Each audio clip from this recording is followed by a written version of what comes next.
샬롬, 하나님과 동행하는 새벽기도회 달라스 임마누엘 교회 권성철 목사입니다. 오늘도 하나님과 동행하며 풍성함을 누리시는 저와 여러분이 되시길 주님의 이름으로 축복합니다. 오늘 말씀은 잠언 3장 1절에서 12절까지의 말씀입니다. 내 아들아, 나의 법을 잊어버리지 말고 내 마음으로 나의 명령을 지키라. 그리하면 그것이 내가 장수하여 많은 해를 누리게 하며 평강을 더하게 하리라. 인자와 진리가 내게서 떠나지 말게 하고 그것을 내 목에 매며 내 마음판에 새기라. 그리하면 내가 하나님과 사람 앞에서 은총과 귀중히 여김을 받으리라. 너는 마음을 다하여 여호와를 신뢰하고 내 명철을 의지하지 말라. 너는 범사의 그를 인정하라. 그리하면 내 길을 지도하시리라. 스스로 지혜롭게 여기지 말지어다. 여호와를 경외하며 악을 떠날지어다. 이것이 내 몸에 양약이 되어 내 골수를 윤택하게 하리라.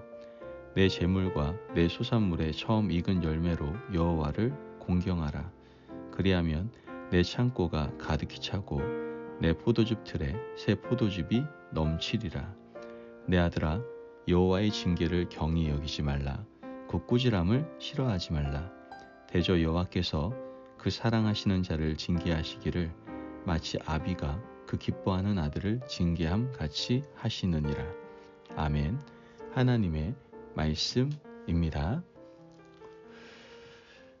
감추어져 있는 것은 사실 때가 되면 반드시 드러나게 되어 있습니다.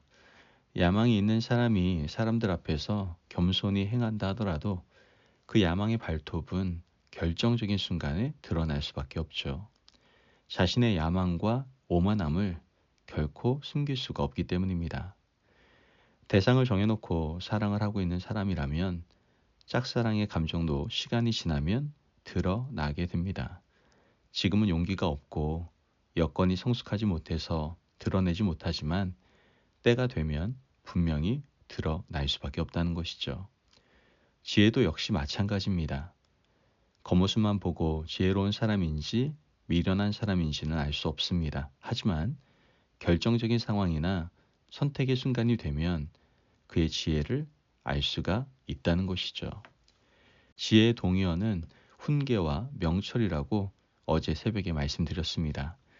하나님께서 훈계를 통해서 사람들을 지혜롭게 하시고 분별력 있는 명철을 가지게 하셨습니다. 지혜는 가만히 있어서는 생기지 않습니다. 하나님께서 창조하신 광장으로 뛰어나와야 하고 그곳에서 정직한 삶을 성실하게 살 때에 얻을 수가 있는 것입니다. 오늘 본문 말씀은 지혜로운 자를 분별하는 방법을 알려주고 있습니다. 말씀은 명령형으로 되어 있지만 사실은 지혜로운 사람의 삶의 태도를 가르치고 있는 말씀이다 라고 이해하면 될 것 같습니다. 하나하나 살펴보면서 우리는 과연 지혜로운 사람인지 한번 돌아보기를 원합니다. 먼저 5절 말씀을 보면 너는 마음을 다하여 여호와를 신뢰하고 내 명철을 의지하지 말라. 마음을 다하고 여호와를 신뢰하는 사람이야말로 지혜로운 사람이라고 말합니다. 물질을 의지하거나 사람을 의지하면 물질을 잃고 친한 친구에게 배신당할 때 세상 전부를 잃은 것 같은 절망과 상실감에 빠질 수밖에 없습니다. 그런데 여호와 한 분을 오로지 신뢰하고 의지하는 사람은 사람에게 배신당하거나 물질의 손해가 있어도 크게 흔들리지가 않습니다. 왜냐하면 하나님을 전적으로 신뢰하고 있기 때문입니다. 우리가 신뢰하고 있는 대상이 하나님이시고 그분이 창조의 주인이 되시며 세상 모든 만물을 지금도 다스리고 계시고 주관하고 계시는 바로 아버지이십니다. 그러므로 그분은 우리가 손해본 물질을 회복시키실 능력을 가지고 있습니다. 배반당한 인간관계도 원상복귀시킬 수 있는 분이 하나님이십니다. 그분을 신뢰하는 것이 피조물을 신뢰하는 것보다 훨씬 더 지혜로운 일이다라는 것이죠. 부디 오늘 이 시간 우리 속마음을 한번 살펴보시기를 바라요. 나는 과연 누구를 의지하고 있지? 내가 가장 신뢰하는 대상은 누구지? 한번 살펴보시기를 바랍니다. 그 신뢰의 대상이 내가 지혜로운 사람인지 그렇지 않은지 확증해 주게 될 겁니다. 이어서 6절에 7절 말씀을 보면 너는 범사의 그를 인정하라. 그리하면 내 길을 지도하시리라. 스스로 지혜롭게 여기지 말지어다. 여호와를 경외하면 악을 떠날지어다. 범사라는 말은 모든 일을 의미하고 있습니다. 우리가 일하고 있는 전문 분야에서도 하나님을 인정할 수 있어야 된다라는 것을 말하는 겁니다. 예를 들어서 기계를 다루는 엔지니어는 그 분야에서 최고의 전문가가 누구예요? 하나님이심을 인정해야 됩니다. 기계에는 내가 그래도 정통한 지식을 가지고 있으니까 내가 전문가니까 내가 스스로 해결할 수 있어. 이러한 태도를 우리는 버릴 수 있어야 된다라는 것이죠. 비록 내가 전문가이지만 세상을 창조하신 하나님 앞에서 기도하고 엎드리면 지금까지 보지 못했던 다른 문제를 볼 수 있도록 하나님이 우리를 도우십니다. 그때 하나님께서는 지금까지 내가 가진 지식과 비교할 수 없는 놀라운 것들을 허락해 주실 겁니다. 우리는 자기 삶에서 전문가라고 생각하는 자부심을 가지고 살아갑니다. 하지만 그 자부심이 지나치면 자만이 되는 거예요. 하나님은 자만하는 자, 교만한 자를 미워하신다라고 분명히 말씀하십니다. 어부였던 베드로는 갈릴리 호숫가에서 잔뼈가 굵었던 사람입니다. 어디에서 어떤 물고기가 나오는지 너무나 잘 알고 있었죠. 그런데 베드로는 목수였던 예수님의 충고를 받아들이게 되는 걸 보게 됩니다. 깊은 데로 가서 그물을 던져 고기를 잡으라고 하신 주님의 말씀에 순종했죠.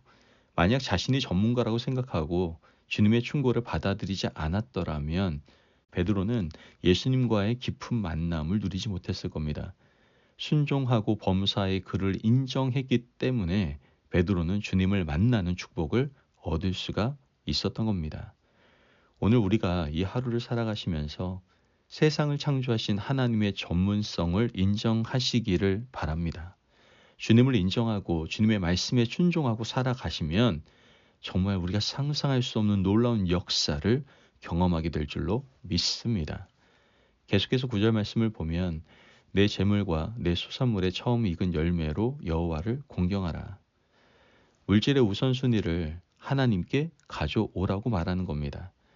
하나님께서 소산물의 처음 익은 열매를 가져오라고 하시는 것을 우리가 좀 잘 이해할 필요가 있습니다. 하나님이 없어서 가지고 오라고 하신 것이 아닙니다. 하나님은 우리에게 세상의 모든 것을 주셨습니다. 건강도 주시고 직업도 주시고 일터도 주시고 살아갈 삶의 터전도 주셨습니다. 그러므로 하나님은 지금 우리가 누리는 모든 것이 하나님 자신이 주신 것임을 기억하기를 원하시는 것입니다. 열심히 1년을 농사짓고 일해서 처음 익은 열매의 소산을 얻었습니다. 내가 수고한 열매라고 생각하고 내가 먼저 가지고 사랑하는 사람에게 나누는데 하나님께 드리지 않는다면 우리는 하나님을 인정하는 사람들이 아니다라는 것이죠. 이것은 지혜가 아닙니다. 정말 지혜로운 사람은 지금 살아가는 삶의 근원적인 힘이 어디서부터 온 것인지 누구에게서부터 온 것인지 분명히 깨닫고 그를 인정하는 사람입니다. 그때 하나님께서는 우리 인생의 곳간을 차고도 넘치도록 하신다라는 것이죠. 하나님은 이런 분이시다라는 것을 우리는 기억해야 됩니다. 또한 지혜로운 사람이 어떤 사람인지 11절과 12절에서 말씀합니다. 내 아들아 여호와의 징계를 경히 여기지 말라. 그 꾸지람을 싫어하지 말라. 대저 여호와께서 그 사랑하신 자를 징계하시기를 마치 아비가 그 기뻐하는 아들을 징계함 같이 하시느니라. 아멘. 징계는 훈련 혹은 고난이라고 읽어도 무방합니다. 하나님께서 우리에게 주시는 훈련, 고난을 가볍게 여기지 말아야 한다는 겁니다. 하나님께서 나를 사랑하시기 때문에 나에게 주시는 과정이라고 생각하고 우리는 온전히 받아들여야만 하는 것이죠. 잠언은 지혜 동의어를 훈계라고 설정을 합니다. 훈련, 훈계, 고난을 통과하지 않으면 결코 지혜와 명철을 얻을 수 없다는 것이죠. 하나님께서 우리에게 주시는 훈련과 모든 과정들은 나를 사랑하시기 때문에 주신다는 근본적인 믿음을 가지는 것이 바로 지혜입니다. 그러면 그 고난을 통해서 주님께서 우리에게 주시는 것을 우리는 경험하고 누리게 될 겁니다. 나중에 이 모든 것이 선물이 되어서 우리 인생을 복되게 하고 값지게 하고 아름답게 만들어 주는 것이죠. 그러므로 이렇게 놀라운 지혜와 선물을 기억하시고 간직하시며 오늘 하루를 살아가시는 저와 여러분이 되시길 주님의 이름으로 축복합니다. 아멘. 기도하겠습니다. 사랑이 많으신 하나님 감사합니다. 오늘도 우리에게 귀한 말씀에 은혜 허락하심을 감사합니다. 하나님, 마음을 다하여 하나님을 신뢰하고 하나님을 온전히 인정하는 지혜자가 되게 하여 주옵소서. 지금 누리는 모든 것이 하나님으로부터 온 것임을 인정하고 하나님께서 주시는 훈련을 담담히 받아내는 지혜로운 사람이 될 수 있도록 우리를 축복하여 주옵소서. 감사하며 예수님의 이름으로 기도합니다. 아멘. 오늘도 하나님과 동행하며 풍성함을 누리시는 저와 여러분이 되시길 주님의 이름으로 축복합니다. 여러분, 하나님께서는 우리가 지혜자가 되기를 원하십니다. 그러므로 마음을 다하고 하나님을 신뢰하며 그분을 인정하는 지혜자가 되시기를 바랍니다. 그때 하나님께서는 우리 인생길 가운데 함께 하시며 우리가 넘어지지 않도록 우리를 꽉 붙들어 주실 겁니다. 말씀 안에서 승리하십시오.